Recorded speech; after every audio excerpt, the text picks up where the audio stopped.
And there is an authenticity about the friendships you do in Portugal that sometimes you don't find it for cultural reasons in other places, which I really, really appreciate. The connections you make. I think Portuguese, unlike what people say, they're incredibly nice. I think it's difficult to develop deep bonds, but they are incredibly generous. I find that the culture is generous. And when you forge a friendship, it's actually authentic. Yeah. It's actually true meaning. My name is Pedro Pina. I lead YouTube in Europe, Middle East, and Africa. I'm a husband and a dad of 2 wonderful children, and I'm the latest guest on Portugal, The Simple Life. Welcome back, or welcome to another episode of Portugal, The Simple Life. And I'm really happy to be joined here by Pedro Pina. Pedro, thank you for being on the podcast. How are you? Thank you. I'm great. Thank you for having me. It's wonderful to be here. You're very welcome. Thank you. You're sitting in London right now. I'm sitting in Portugal, so we've done like a role reversal. Tell us a little bit about yourself. We're not going to talk about the weather because it's a beaten horse, you know. Yeah, it is. We know what the weather is like here. We know what the weather is like there. We don't need to rehash any of that. Yeah. Right. So I was born in Lisbon. Half a century ago, probably, in very downtown Lisbon, around Marquês de Pombal, for those who know where it is. And way back when, Portugal was a very different place from what it is today. Lisbon was a very different city from what it is today. But yeah, that's where I was born. I was schooled there, and that's where I did my university. Today, I sit in London. I'm married. Have 2 kids, and I lead the business of YouTube for Europe, Middle East, and Africa. And I've been working at Google now here for 11 years, I think. Wow. Okay. Of which 3.5 almost have been leading the YouTube business. Awesome. So this is going to be shown on YouTube. So for those of you watching YouTube in Europe and content creators and everything, this is the guy that's responsible for a lot of that. We have a lot of listeners who sometimes still today get Spain and Portugal confused, that they might the same place. They've 2 very, very different countries. You mentioned that you lived in Spain. Yeah, Explain some of the differences, because people don't get it until you go there. It's crazy how the 2 neighbors are so different. They could not be more different. Culturally, the countries are very, very different. I had the advantage of managing at the same time, today but even before, teams in Portugal and teams in Spain. And trust you me, the work culture and the life culture is very, very different. Spain is about action, is about being loud, it's about being positive, it's about being outwardly, it's gregarious, it is aggressive, if you will. And you have the polar opposites of all these adjectives in Portugal in average, right? So the culture is... We're generalizing. We're generalizing, which is a big danger. But Portuguese are generally more subdued, certainly more quiet, more introspective. Portuguese are big thinkers, less prone to action.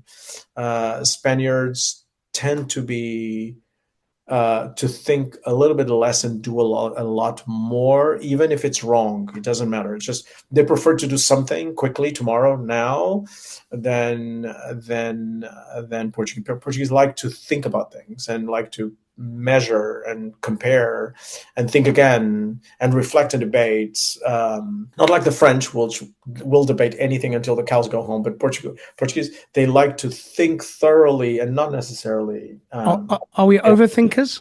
Oh yeah, for sure. Yeah, for sure. And for you coming back, I know you come back often, and having, that back and forth, that traveling to so many different places. What have you learned to appreciate about Portugal? Portugal is very special for the unique qualities that it has, but it's not better than others or worse than others. Yeah. And for me, certain things work really, really well, and certain things don't work well. And certain things I don't appreciate, and other things I really, really love about Portugal. I love the sun and the sunlight. And by the way, on the same comparable places on the planet. You can find probably comparable sunlight, but there's something special when you put together the city of Lisbon with that blue sky, that blue so special with that light, which makes you feel you are in a special place. It's unique. It's not better, but it's unique. The food, which is not very sophisticated from a concoction standpoint, Yeah. but the freshness of the ingredients and how they're blended, and more importantly, how they are accessible, it is very important. And there is an authenticity about the friendships you do in Portugal that sometimes you don't find it for cultural reasons in other places, which I really, really appreciate. The connections you make. I think Portuguese, unlike what people say, they're incredibly nice. I think it's difficult to develop deep bonds, but they are incredibly generous. I find that the culture is generous, and when you forge a friendship, it's actually authentic. Yeah. It's actually Yeah. true meaning. But I agree that the Portuguese culture tends to be generous. Just overall, people are truly helpful, especially when they see foreigners. They tend to be incredibly helpful. Everyone wants to help, and everyone is there to help. Yeah. I mean, are those the type of things you miss about Portugal when you're not here? Yes, I miss the weather, the sunlight, the I fresh can air, imagine. and the fresh food, and the warmth of a small community. The warmth that comes. I usually say that what I love about Lisbon is what I hate about Lisbon.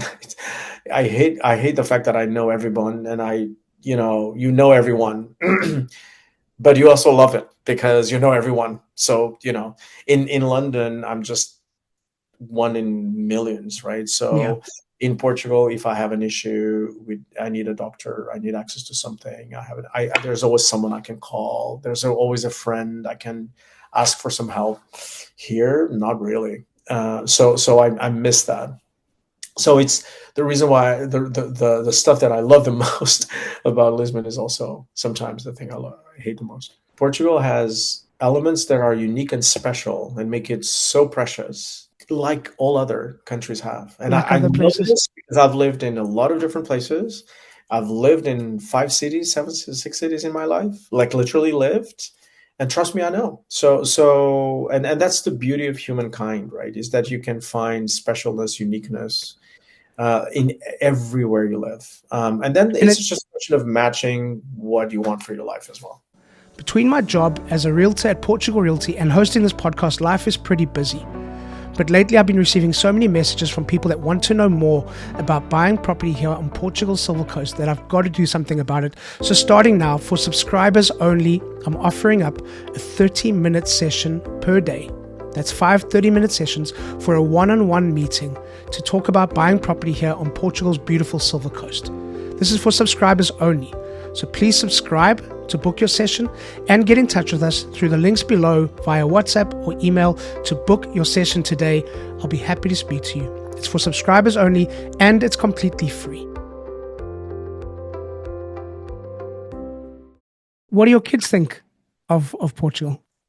They're young, so 5 and 2. So Okay. So we're early. We're so early. basically, Yeah. they love it because we have Yeah. a house by the beach, so it's good. They love to run the beach. They love the food. They love to run in the wider fields, and so they don't. Yeah. Yeah, They experience a different world when they come here as yeah, opposed to the city life. that's right. Yeah. Oh, very nice. What do you know, we've got listeners from all over the world. Portugal is in vogue, especially, Lisbon. We've spoken about that already. You've even got a place like Nazaré near where I live, where when I first came to Portugal, nobody knew nobody anywhere else besides Portugal knew about Nazaré. Now everybody knows about Nazaré. I have a 20 plus year career, mostly outside of Portugal. So as you can imagine, every single meeting I go to, every single business meeting, the first 5 minutes is, hello, my name is Pedro. I'm originally from, so there's always this, or there's always the, hi, your name? I say, hi, my name is Pedro. Where you come from?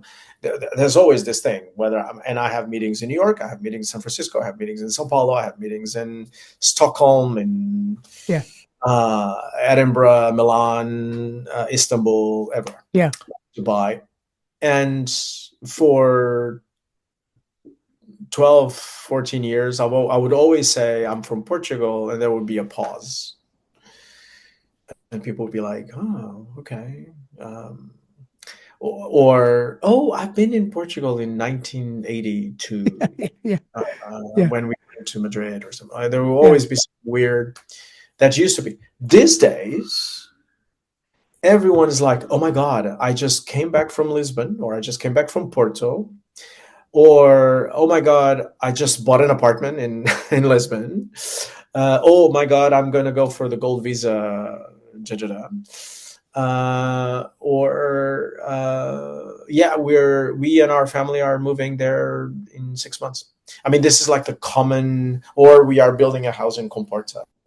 This is one of the Comporta. mothers, one Have of you, the mothers do you remember in. Comporta before all of this Oh, started happening?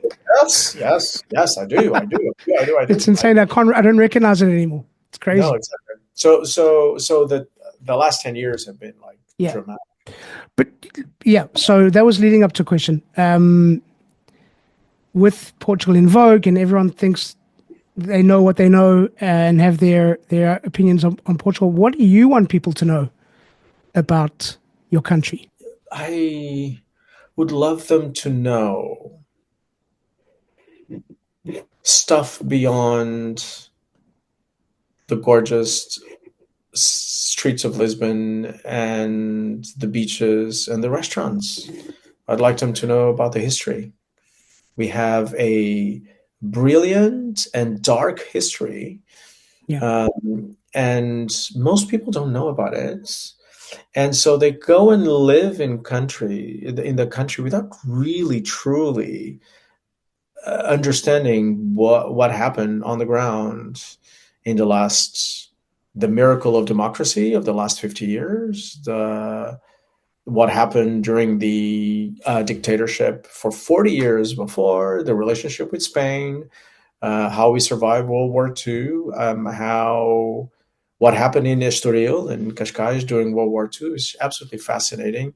And the story before that, the decadence of a country that used to have a huge empire, the incredible, beautiful story of that empire, as well as the dark elements of the empire. Portugal effectively championed and developed the slave trade around the world and created it from scratch, and was responsible and led the large majority of it, Yep. the largest displacement of of forced labor in the world, and all of this um, rich and dense background needs to be understood, with lots of positives, incredible stories of bravery, and as some lots of elements that are dark and difficult to process, Mm-hmm. and all of that together, having a truly 360 understanding of where this country comes from.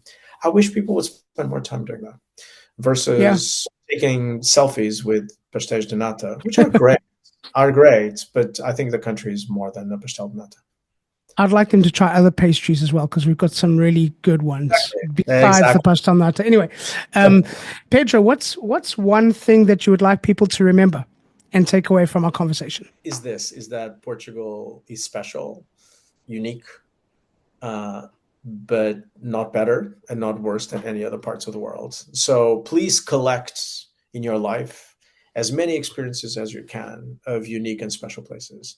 And some will speak to you and some won't. My point is there's no absolutes. Yeah. Things evolve with time and evolve with your It, personality. It depends on that, you. that's me in Paris. That's me in Paris. There you are. Architecturally amazing, but the rest I'm like, okay. And Exactly, yeah. exactly. And it doesn't, and my point is it doesn't have to be an absolute. So when everyone, especially my fellow wonderful Portuguese brothers and sisters, when they speak about Lisbon, let's not use, you know, uh, relatives. It's not the best city in the world. It's not the worst. It may be for you, but it's not the best city in the world, because for you to say that, you need to at least have visited 100 cities around the world and probably lived in other cities, because it's not a fair comparison. You see, it's not a fair Yeah. comparison. Um, and and so Lisbon is just an amazing Portugal overall, the country. And again, Portugal is not one experience; is 8, 10 different experiences. I'm not even counting on the islands, right? I'm not even counting on We Madeira. haven't spoken about the No, we haven't islands, spoken about that. So there's no Portugal. Portugal is 15 different experiences, and maybe for you, maybe not.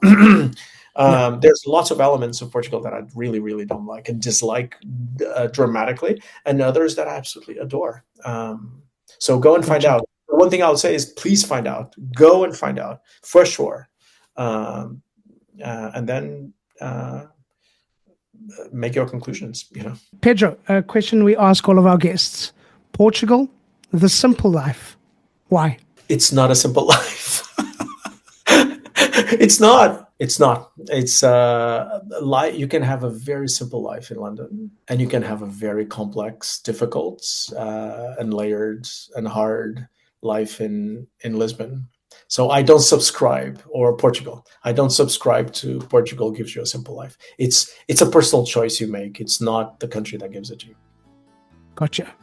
Okay. I love this conversation. It's been really, really, really good. Really fascinating. So thank you for being on the podcast. Thank you for having me. And I'm going to let you call it. Okay, it's a wrap. So thank you once again to our guests, and thank you to all of you for listening. Please subscribe, share with your friends, give us a thumbs up, and please leave a comment or a review. We always love to hear from you.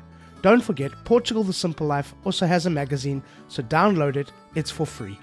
We'll be back next week with a brand new episode. And as we say in Portugal, sejas bem-vindo. Welcome to The Simple Life.